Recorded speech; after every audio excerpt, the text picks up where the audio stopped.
It's a new day mga amigo kagmiga. Maluto ako ng Chinese egg stir fry. Swak na swak, pang pamilya.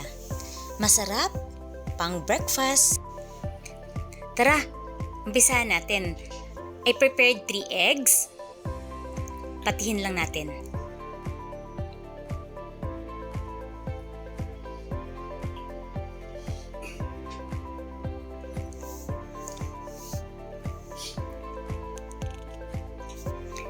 Lagyan ng paminta, asin, at batihin ulit. Sa isang pan, nagpainit lang ako ng mantika. And then, ilagay na natin yung itlog. Lutuin lang siya natin as flappy egg kasi lulutuin pa natin siya later on.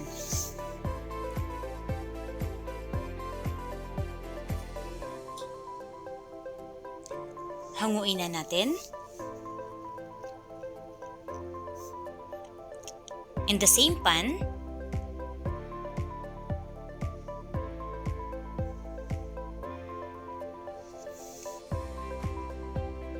lutuin natin yung garlic and yung kamatis. Ito yung importante, yung kamatis. Haluin hanggang maluto yung kamatis and then lagyan natin ng soy sauce, oyster sauce,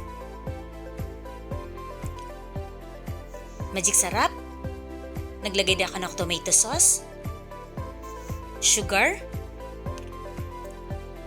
and water. Haluin ng mabuti hanggang maluto ang kamatis. And then ilagay na natin yung niluto natin kaninang itlog. Haluin na natin siya para maluto lahat.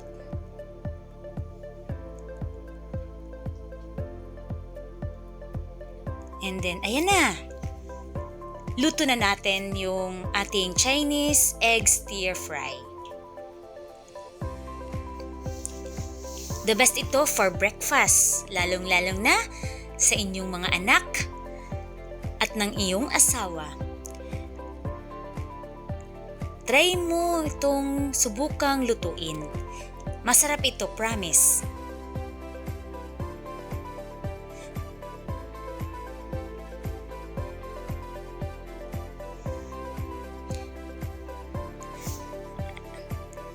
Isa na namang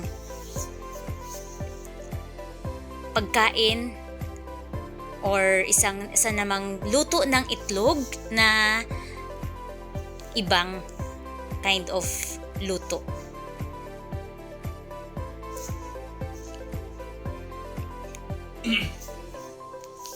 Try nyo na mga amiga kagmigo.